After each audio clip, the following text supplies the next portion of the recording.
രുചികരമായ KFC chicken എങ്ങനെ ഉണ്ടാക്കാമെന്ന് നമുക്ക് നോക്കാം. അതിനുവേണ്ടി 2 ലിറ്റർ പാല് ഒരു പാത്രത്തിലേക്ക് നമ്മൾ ഒഴിക്കുകയാണ്. കപ്പലിലുള്ള എല്ലാവർക്കും വേണ്ടി 7 കിലോ ചിക്കനാണ് നമ്മൾ ഉണ്ടാക്കാൻ ഉദ്ദേശിച്ചിരിക്കുന്നത്. അപ്പോൾ നമ്മൾ ഒഴിച്ച പാലിലേക്ക് 3 അടപ്പ് വിനാഗിരി ഒഴിച്ച് 10 മിനിറ്റോളം നല്ല രീതിയിൽ ഇളക്കി ചേർത്തു. അതിനുശേഷം 3 സ്പൂൺ മുളക് പൊടിയും ഒരു 2.5 സ്പൂൺ കുരുമുളക് പൊടിയും ഇട്ടു. കുറച്ച് കുക്കിംഗ് സോഡ ഇട്ടതിന് ശേഷം നമ്മൾ അരച്ച് വെച്ചിരിക്കുന്ന ഗാർലിക് പേസ്റ്റും കൂടെ ചേർത്ത് കൊടുത്തു.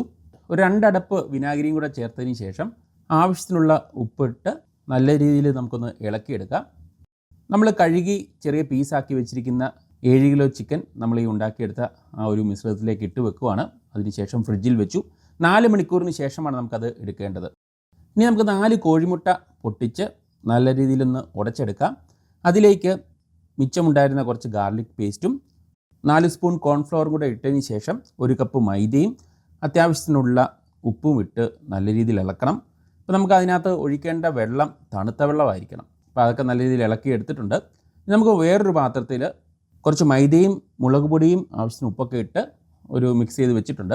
അപ്പോൾ നമ്മൾ 4 മണിക്കൂറിന് ശേഷം ഫ്രിഡ്ജിൽ നിന്ന് എടുത്ത ആ ഒരു ചിക്കനൊക്കെ നേരത്തെ മുട്ടയൊക്കെ വെച്ചുണ്ടാക്കിയ ആ ഒരു പേസ്റ്റിൽ നല്ല രീതിയിൽ മുക്കിയതിന് ശേഷം അവസാനം നമ്മൾ മിക്സ് ചെയ്ത് വെച്ച ആ മൈദ മുളക് പൊടി ഉപ്പ് കോംബോയിലേക്ക് നല്ല രീതിയിൽ ഒന്ന് കവർ ചെയ്ത് എടുത്തതിന് ശേഷം ഹൈ ഫ്ലെയിമിൽ സൺഫ്ലവർ ഓയിലിൽ ഫ്രൈ ചെയ്തെടുക്കുകയാണ്. ഇപ്പോൾ KFC ചിക്കനോട് കഴിക്കാനായിട്ട് കുറച്ച് പിസ്സയും കൂടെ ഉണ്ടാക്കുന്നുണ്ട്. അപ്പോൾ നിങ്ങൾ വീട്ടിൽ ഇതുവരെയായിട്ടും KFC ചിക്കൻ ഉണ്ടാക്കാൻ ട്രൈ ചെയ്തിട്ടില്ലെങ്കിൽ ട്രൈ ചെയ്ത് നോക്കാവുന്നതാണ്. നിങ്ങളുടെ അഭിപ്രായങ്ങൾ കമൻറ്റിൽ രേഖപ്പെടുത്തുക.